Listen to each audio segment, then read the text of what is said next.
recall, is it? You would call me Your Grace. What is up, Breakdown Squad? Welcome back to Episode Breakdown. I'm your host, Oliver, and if you thought the Dance of the Dragons couldn't get any more brutal, this week's episode said, hold my ale. We are deep in the heart of the war, and the game has completely changed. Last week, we saw Rhaenyra taking King's Landing thinking she'd won. Well, she was very, very wrong. This week, the Red Sewing shows us that holding the throne is way harder than taking it. We've got assassinations in the Riverlands, a new and terrifying dragon rider, a devastating ambush, and a Hightower masterclass in psychological warfare. Plus, a mother-daughter escape attempt that goes horribly wrong. So, grab your snacks and settle in. We have a lot to unpack. All right, let's set the stage. The episode opens in the Riverlands, and folks, it is grim. Lord Oscar Tully, who is basically a kid, is leading the Black Army, and they are stuck.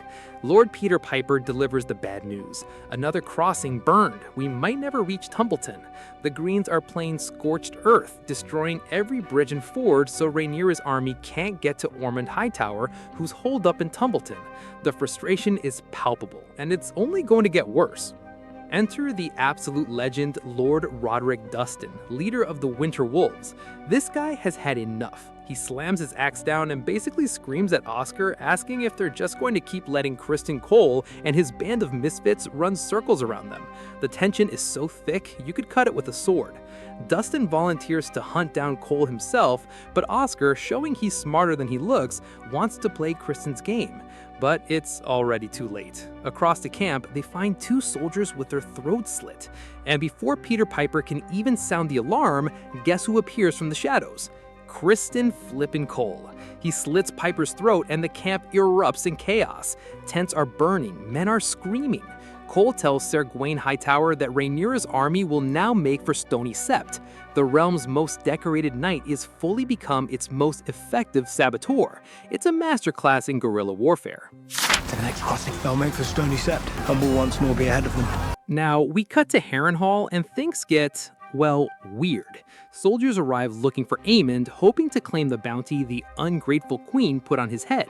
Instead, they find Alice Rivers, and she is utterly unbothered.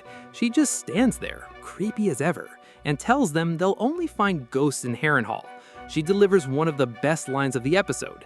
This castle breathes. She swallows the greedy, the heedless. Her founding stones were watered with the blood of men. She's always thirsty. And just as she says that, a swarm of bats comes screeching through the hall. The soldiers look up for a second, and when they look back, poof, Alice has vanished. It's a fantastic scene that reminds us Harrenhal is a character in its own right, and it's not a friendly one. Her founding stones were watered with the blood of men, and she's always thirsty.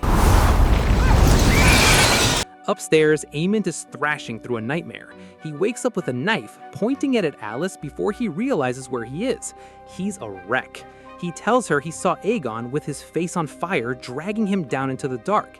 He's remembering Helena's prophecy that he will die, and then he whispers a single broken word: Mother.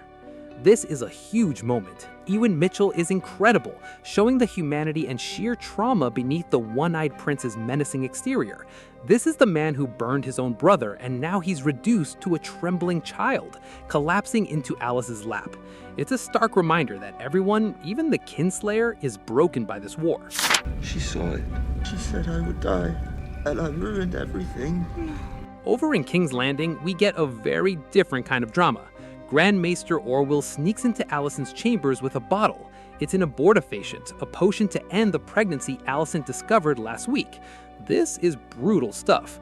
Alicent's reasoning is cold and political. If Helaena has a son, it's a rival to Rhaenyra's claim, and the queen will be forced to kill the child or claim it for herself. When Helaena resists, Alicent says, "It has delivered me from disgrace and ruin. It has delivered Rhaenyra herself when she was young." But Helaena shuts her down with shocking ferocity. "It's mine," she screams. "It's my own." For the first time, Helaena is fighting back, and it's a powerful moment. She refuses to be a pawn in her mother's political games. Helaena, please listen to me. We bear a child who will be never more than a hostage or a pawn. It's mine! It's my own! It's mine! Meanwhile, Rhaenyra is discovering the perils of overpromising. Lady Sabitha Frey is chasing her down the hall, furious because Jocary's promised House Frey Harrenhal for the Winter Wolves. But now, Rhaenyra has dangled the same castle as a bounty for anyone who brings her Aemon's head. Rhaenyra tries to shut it down, reminding Sabitha that Jace is dead, and his promises might not bind her. She offers a council seat instead, which Sabitha accepts grudgingly, because, as Oliver puts it, Freys do everything grudgingly. At court, the bad news is piling up. Vhagar is burning farms, Goldcloaks are turning up dead in Flea Bottom with their throats cut, and no one knows who's doing it. Rhaenyra orders Adam of Hull and Baela to the Riverlands to find Aemond, but then gives a task to Daemon when Adam notes Baela is exhausted. Daemon agrees, but only after he's seen to his fallen men in the city. Their deaths demand an answer, and their wages have been withheld. Rhaenyra and Daemon find each other in the hall, and it's one of those tense, quiet arguments. Daemon insists Aemond is a fox gone to ground, no danger, but Rhaenyra senses something else. There is treachery somewhere, and I seek to uncover it. Daemon dismisses her concerns as exhaustion. He tells her she's the Queen of Dragons, and her strength is her legitimacy. But he's missing the point. The threat isn't a dragon she can burn, it's formless. Then a page delivers a smaller, more personal wound. Joffrey, her only remaining son, has returned from the Vale, but she says she'll come when she's able. It's heartbreaking. The sons she's lost consume her, the son who lives waits. It's a powerful reminder of her personal cost. Glad news. Young Prince Joffrey has returned this hour from the Vale. I'm told he's asked for you. I will come to him when I'm able. Now, get ready for one of the best scenes of the season. Missaria, Rhaenyra's mistress of whisperers, pays Alicent to visit. She knows about the brew Orwell gave her, and she wants to see it. Alicent tries to lie, saying it's for Helena's headaches, but when Missaria smells the potion, Alicent pulls a 4D chess move. She claims she took a lover after Viserys and is pregnant. To prove her deception, she drinks the entire abortifacient on the spot. It's a bravura performance to protect the grandchild she spent the morning trying to destroy. It's a huge sacrifice and shows how far Alicent will go to protect her family now. I took a lover after Viserys. The Queen herself knows the truth of it. I was careless, to my shame. Back in the Riverlands, Criston Cole and Ser Gawain Hightower are writing. They're actually having a somewhat normal conversation. Gawain talks about racing his brother up the Hightower as a boy and offers to show Criston the sunrise from the beacon when the war's done. It's the closest anyone's come to offering this man a home. And then, boom, the horses start screaming and falling. The ground is littered with iron caltrops taking out the horses in a bloody mess. Criston is forced to put his own steed down. Gawain realizes with horror that the men they've been hunting are now ahead of them.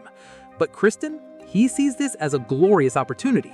He announces he's going to mount a suicidal attack on the Black's superior forces. They will sing songs of it, and Queen Alicent herself will hear them. He wants to die as his own man, knowing he's been dwarfed by dragons. It's a tragic, desperate, and incredibly stupid plan. He's chasing a death that will make him a legend because his life now is meaningless. I will not turn rejected. I am the realm's greatest warrior, and I will die as such, unbent, glorious in battle, and they will sing songs of it, and Queen Alicent herself will hear them. In King's Landing, Daemon is meeting with Sir Luther Largent, head of the City Watch. They're discussing the Goldcloaks' grievances, mainly that they haven't been paid. Daemon promises a speech, but Luther rightly points out that rousing words are a thin substitute for gold. Before they can finish, shouts pull them up the street to a horrific scene. More Goldcloaks are dead, their bowels cut open, good men dying in agony. Daemon promises they'll be repaid twice over. He then captures a graffiti artist who reveals he was working for the king, but not Aegon Eel, Daeron, Alicent's youngest son. This is the first hint that the threat isn't just Aemond, it's a whole other brother in the shadows. He said it was the king's work it was to be about. It was Aegon then. Look, in my boot, compliments of King Daemon Targaryen, he said, for killing traitors to his throne. Now, this next bit is chilling. We cut to Harrenhal and things get, well, chilling. A peasant girl murmurs to a man over candlelight. A message unfurls. Gold blood spilled. 3 marked in the tally. The account lies open. Ormond reads it in silence. The murders in King's Landing? They're entries in Ormond's ledger. He's been using Daeron's coin and his operatives to destabilize Rhaenyra from within. The Gold Cloak deaths are a calculated part of his strategy. Ormond's scene with his ward, Daemon, is even more instructive. He sits with the boy over a board game and a history lesson. Daemon, reciting his histories, omits Maria Martell, the yellow toad of Dorne. Ormond corrects him, telling the story of how she poisoned her own wells, hid soldiers in the sand, and rose up out of the darkness to slaughter her invaders. Daemon asked if she was a hero or a villain, but Ormond refuses to answer. He simply says Maria Martell outwitted her enemy. A cunning mind can resist the most savage of beasts. He's describing his own war, the burned crossings, the graffiti, the gutted gold cloaks. He's poisoning Rhaenyra's wells one by one. When Daemon wins the game and says it was luck, Ormond sweeps the pieces to the floor. Never apologize for victory. He then gives Daemon a bag of coins made with the boy's own likeness. Daemon is not just a killer, he's currency. He's the beacon their allies have been waiting for. Never apologize for victory. I have had these made. Do you think it a good likeness? You are the sign our allies have been waiting for. The son of Viserys, beacon shining from the high tower, and the lowliest of the faithful to Boris Baratheon himself. Back in King's Landing, Alicent is orchestrating an escape. She's traded her necklace for a hidden boar in Aegon's old chamber, but Helaena refuses to abandon little Jaehaera. That night, they dress as servants and try to flee. They don't make it 3 feet before Mysaria patches them. She learns Helaena is the one who is pregnant, and Alicent tries to convince her not to put all her dragon eggs in Rhaenyra's increasingly fragile basket. Speak and you serve no one. No harm is done. You earn yourself favor with the High Towers, if a time should come when you have need of it. Later, Alicent and Helaena discover a secret passageway right next to the bed. They enter, shut the door, and move towards what they hope is freedom. But luck isn't on their side. Alicent finds the ways blocked, and Helaena drops their only light source. Mother and daughter are trapped in the dark within the passageway. No one will know they are stuck in the walls. It's a brutal, claustrophobic twist. Go back. There is no way back. The door is shut. No! Daemon arrives at the City Watch barracks to find a horrifying scene. His men sit dead around the long table with their eyes scratched out. Luther Largent, the head of the watch, sits among them, his intestines set out on a plate before him. The wall behind them reads, "A feast for traitors," written in blood. It's a direct reference to the City Watch turning against the Greens. Daemon drops the coin bearing Daemon's likeness on Rhaenyra's book and delivers the grim news.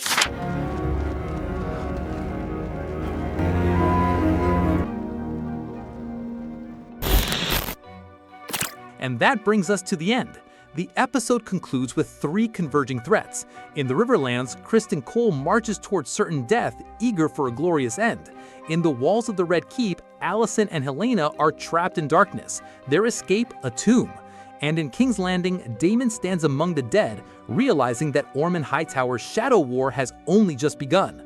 The coin, the bloody message, the Queen's worst nightmare. The war has changed forever. Something stirs against Rhaenyra, something formless, and it is only the beginning of her downfall. Well, there you have it, everyone. A complete breakdown of one of the most intense episodes of the season.